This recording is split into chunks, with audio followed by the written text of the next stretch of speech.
Welcome to the first class of Marine Biology. I am Dr. Amit Kumar, Scientist D in the Center for Climate Change Studies, Satyabama Institute of Science and Technology. When we talk about the marine biology, it is the study of understanding how the marine organisms lives, what they do, what are the different diversity there are. So basically, it's a combination of functional biology and ecology.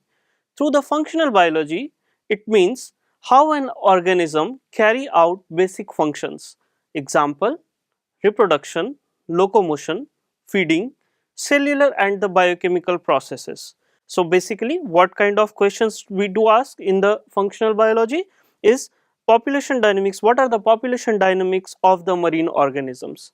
In the ecology, it as the name suggests, it's an interaction of organisms with their physical and the biological environment, and how these interactions determine the distribution and abundance of the organism. So we do have several abiotic and the biotic factors in the marine environment, and what sort of questions we ask in the ecology is what are the factors determining the dominance of one species over the other, or for example, what are the ways or how the coexistence of diverse organisms in a particular ecosystem, complex ecosystem, for example in the coral reefs. Further, marine biodiversity is one of the another important factor which the marine biologist studies. So basically with the biodiversity, what do we mean? We mean what are the different genotypic diversity of a species present in the marine environment, what are the different species available in particular marine ecosystem, or within the ecosystem as well as between the ecosystem how the diversity varies. So basically we ask questions like what are the genetic, species and the ecological diversity in the marine environment, why the diversity varies from habitat to habitat, location to location, time to time within a given locality, and what causes these diversification and specification. One small statistics I will give you is that close to 2.2 million species are present in the marine environment according to the study done in 2011 by Mora et al. And almost 1500 new creatures in the world ocean is being added every year. However, I would like to emphasize 91% of the ocean species are yet to be classified and 95% of the oceans remain unexplored. So, the total number of the species that live in the ocean is, we can fairly say, it's unknown. However, among the three topics like marine ecology or biodiversity or functional biology, we can study, but before that it is better or it is important to understand how the life have originated and how the ocean and the sea itself has evolved. So I will give a possibility that how the origin of the sea and the marine life might have evolved on the planet Earth. We can understand the origin through a timeline. First and the foremost, around 5 billion years ago, dusts, rocks, swirling gases were pulled together due to the gravity of the sun and the other planets, and it formed a mass of the gases. Now close to 4.5 billion years ago, the earth might have looked like this, but the temperature is higher, close to 1200 degrees Celsius. At that time there may be carbon, nitrogen and some water vapor. At that geological time scale, there was a collision of the earth with the another planet Theia, which at present you can understand of the size of the planet Mars. It collided with a 10 meter per second and it causes a huge blast. Tons of the debris went into the space, which gave rise to the moon due to the gravity. Now Theia's core and the mantle mixed with the earth cores and the mantle. At that particular time point, the moon has been formed, and which is made up of 70 to 90% of the Theia, which is a, and only 10 to 30% of the proto earth material. At that time when the moon was formed, it was just 22,000 kilometer away, as opposed to present which is close to 400,000 kilometer away. At that point earth was rotating at a very faster rate, you can understand the daytime was hardly 6 hours. Now that has happened millions of years. Coming back into the timeline, close to 3.9 billion years ago, the debris in the space which was left out after the massive collision of the Earth and the Theia, right? Those meteoroids or those debris were showered on the planet from all the different directions on the planet Earth. As a result, these meteoroids, which were having the salt crystals, and these salt crystals had tiny droplets of the water, as a result, these bombardment, which lasted for 20 million years, has generated a pool of water on the solid ground of the Earth. Now, the Earth crust or the core, which was very hot, and the surface cooled down, which helped in the formation of the Earth crust, right? So the core of the Earth was still hot, and the surface cooled down because of the presence of the water, which helped in the formation of the crust. Megastorms were very much prevalent at that time because of the fast Earth rotation and the huge tide due to closer moon. As I said in the previous slide, that the moon at that time was just 22,000 kilometer away as opposed to 400,000 kilometer at present. And this is this water which came in meteors, collected and give rise to the oceanic water at least billions of years ago. So, hundred of millions of years, the process might have gone, and around 3.8 billion years ago, the Earth relaxes, the spin slowers, wave calms, and move is going further away from the Earth. At that time, also the island might have formed because we have to remember the Earth core was still hot and that have caused the volcanic eruptions. From the volcano, the lava might have came from the core and it cooled down to form the volcanic island.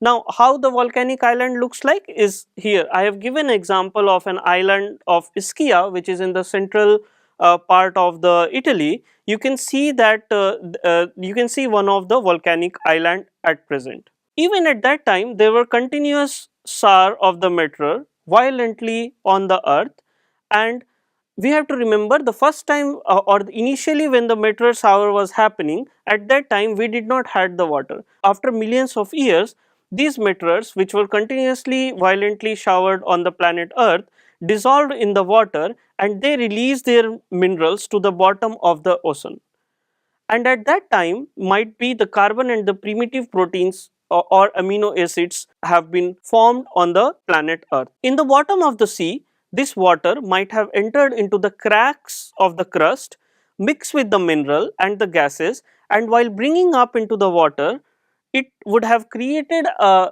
recipe of the chemical soup.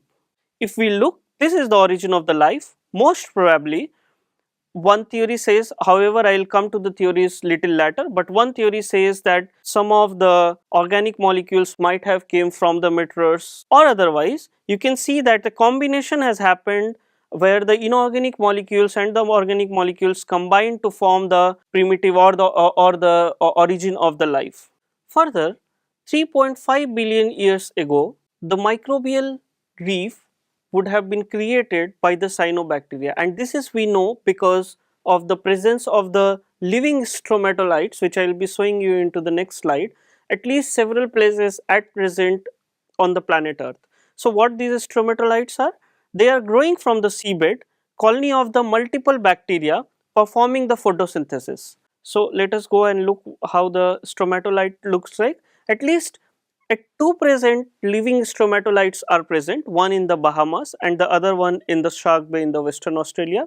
As you can see that they are the structure coming from the surface of the seabed to the surface in a very shallow environment, and it is made up of the microbial mat which secretes the geological structure in the form of the carbonate materials, right. Let us go back and see, when you look stromatolites, they are doing the photosynthesis because they are made up of blue green algae or cyanobacteria.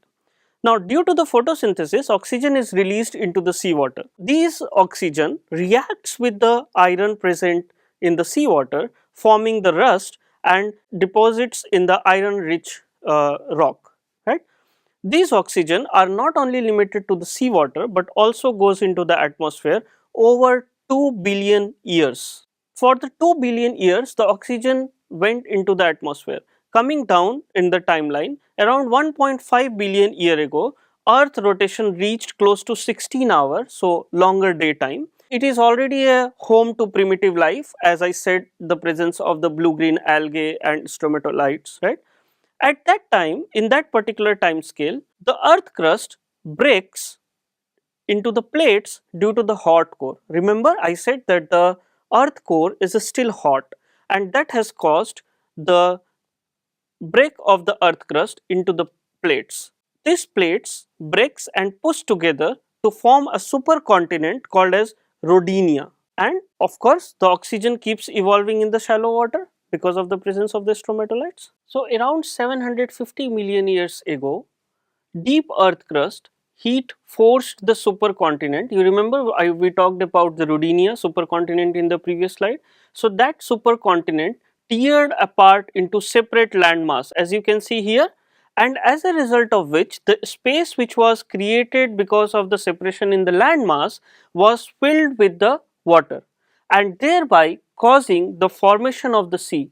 So in the sea we can see it is near to the landmass, it is shallower than the open ocean, and that is how the sea was originated or sea was created. Massive volcanoes erupted, bringing the carbon dioxide into the atmosphere. These carbon dioxide mixed with the water and also causing the acid rain, right? These all carbon dioxide were absorbed by the rocks. Now these rocks locked the carbon into themselves, and as a result of which the atmospheric carbon dioxide started decreasing, causing the weather to become cold, and that has given rise to the coldest ice age of the planet Earth. How? Let us understand the sequence. Since the atmospheric carbon dioxide started decreasing around 650 million year ago, from the place where you can see presently Australia is, the ice formation has started in both the side, and it has submerged the entire earth into ice, and the ice reflected sunlight, more and more cold waves came in, causing faster ice sheet of at least 3 km depth. So the process when the earth was totally submerged with the ice is called as snowball earth. Around 625 to 600 million year ago, this snowball earth started melting, mainly because of the heat coming from the carbon dioxide into the atmosphere, and which is released by the volcanic activities. Now at that time when the earth is submerged with the snow, no rocks are there, so the additional carbon dioxide which came from the volcano was not absorbed by the rocks because of the presence of the snow, and that has lead to increase in carbon dioxide fill into the atmosphere. As a result, the temperature increased and snowball earth phase gone and the snow disappeared. At that time, ultraviolet radiation might have reacted with the water molecules and formed the H2O2. So with the decline in the ice, this oxygen might have been released into the atmosphere. Down the line, around 540 million years ago, below the snow in the ocean might be the primitive bacteria would be evolving into the plants and the animals. And it is predicted at this time the new generation of complex multicellularity has been evolved. Why and how the multicellularity evolved, that we will see little later, but right now we can see it is the era where the Cambrian explosion happened and bigger size of the organisms were present on the planet Earth. There are debates and there are hypotheses, there are researchers across the world who have been working to find out that when the earth was covered with the snow, then how the life originated into multicellularity, how the Cambrian explosion happened. There are several hypotheses behind it. One such is that there might be the formation of the oxygen oasis below the ice where the glacier meets the sea, and at that place the life would have been evolving into multicellularity. We have the fossils which says that close to 540 million years ago we have the fossils for trilobites which latter might have given rise to the crustaceans. We do have Anomalocaris, which is thought to prey on the trilobites. So basically, the evolution of the prey predator might have originated somewhere at that time. And then we also have the fossil for Picaya. Picaya is the first spine or first spinal organism supposed to be, which may have evolved into the future spines. So these are some of the uh, fossil of the organisms around 540 million years ago. Around 375 million years ago, life might have originated on land because of the formation of the ozone into the atmosphere and make the land more viable place to live. Moses might have colonized to the land, and then we have this tiktaalik fish which swim in the water, which might have came to land, and then this particular fin might have evolved as a function of the leg, and over the 15 million years many animals would have originated on the planet Earth. However, the life on the Earth is not just evolving and expanding. There have been several mass extinctions reported. For example, Ordovician Silurian extinction around 440 million years ago, where 86% of the biodiversity was lost. At that time, as I have said in the previous slide, most of the diversity was in the marine environment. So most of the species which would have lost during this extinctions belongs to the marine organisms.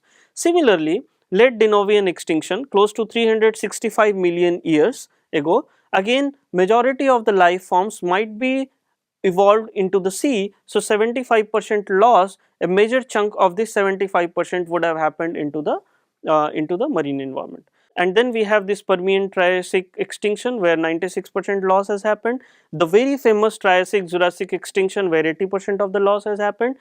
Then we have the Cretaceous Paleogene extinction around 66 million years ago, and at present in the Holocene extinction, which has started let's say around 11,700 years ago till present, the extinction, the sixth extinction phase is going on. So now we have understood that how the oceans might have originated, how the sea might have originated, how the life in the marine environment has originated. There are several hypotheses about the origin of the life. I will discuss two here. First is that Opera and Helden hypothesis, that is origin of life hypothesis, where the Opera and Helden has suggested that life originated gradually from the inorganic molecule with building blocks like amino acid forming first and then combining to make the complex polymer. However, at that time it was just a hypothesis, and where the Operand and Helden suggested that the life originated in the ocean when the atmosphere was reducing, containing hydrogen, water, ammonia, methane, carbon dioxide, but no free oxygen. However, this hypothesis was tested by the Urey and Miller in a very famous Urey-Miller experiment, that is also called as Urey-Miller experiment, where the water has been taken and then boiled, converted into water vapor. In the bowl or in the experimental setup, you have the methane, ammonia, hydrogen, and all those environment which was suggested by the Operan and Helden, and then condensed it. When the sample was tested for the chemical analysis, it was indeed found that the amino acids are present. At that time, if I am not wrong, the experiment was done somewhere in 1950s, and the sample was stored. Few years back, close to 10 to 15 years back, the sample was again tested, and it was indeed found that many of the amino acids are present in the primordial soup. However, many of the critics says this model may not be a very accurate one because the early atmosphere was not probably reducing, and it is unclear that the pool at the shallow water may be the place for the first life. However, the gist or the central part of the hypothesis is still the origin of the life hypothesis today. The second hypothesis, which says that the organic molecules might have came from the outer space through the meteoroids. Simple chemical precursors can be present in the space and under the conditions which is existing in the space. One meteorite which came from the Mars, ALH84001, right? It has the organic molecules with multiple ring structures. There were another meteorites that is called as Murchison meteoroid, which carried the nitrogenous bases as well as a wide variety of amino acids. So these are the two hypotheses for the origin of the life. Life has been originated. Now, where it has originated, that is always a subject of a debate. One very recent paper which came from a group of researchers from NASA said that the promotion of the protocell self-assembly from mixed amphiphiles at the origin of the life. The experiment was conducted in the JPL hydrothermal reactor, and it has been found, or it has been suggested, that the life might have originated near to the hydrothermal vent into the deep ocean. Wherever the life might have originated, whether into the shallow water or into the deep sea, there are enough reasons to believe that life might have originated into the marine environment. Now, why on the earth multicellularity have evolved?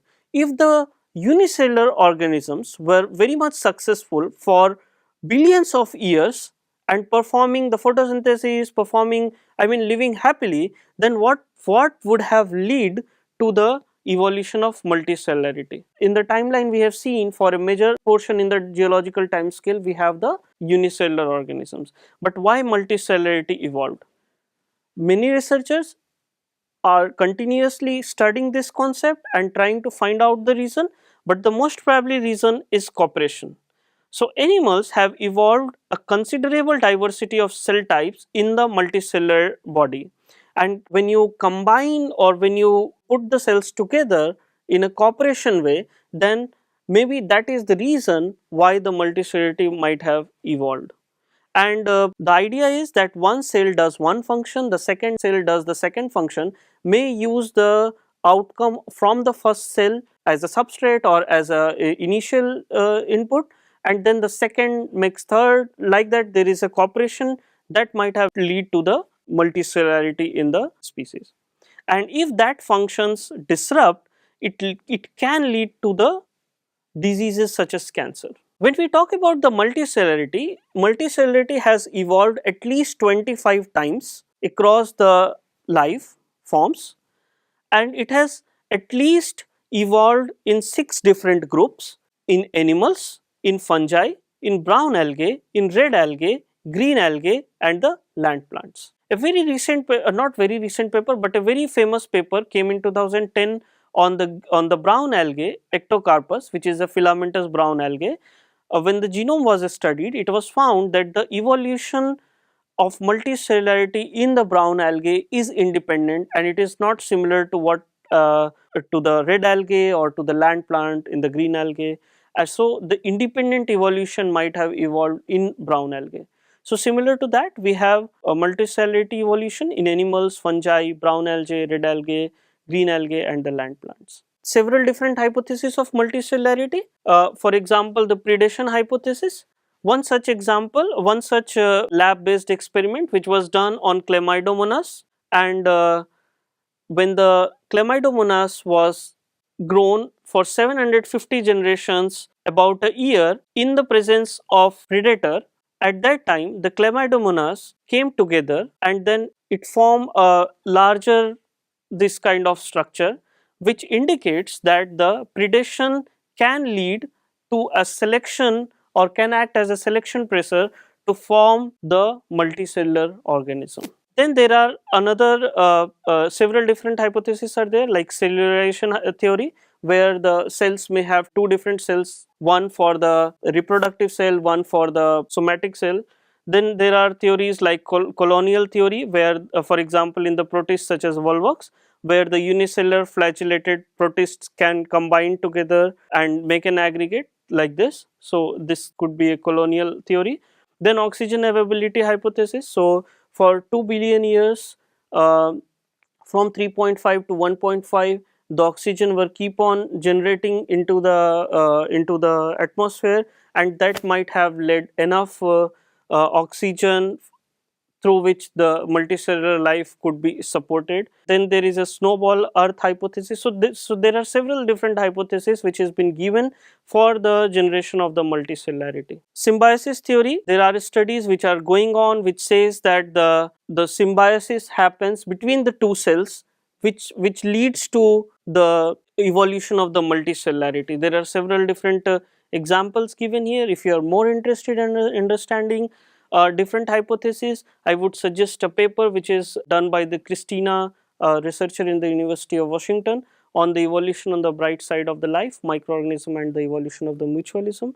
So, in a nutshell, if we look into the geological time scale, for a large part for the living organism, we have the bacteria and the archaea, it means the unicellular life forms, and very recent in comparison to the unicellular life form, the eukaryotes have evolved, and in a very recent geological time scale, we have the plants and the animals evolved on the planet Earth.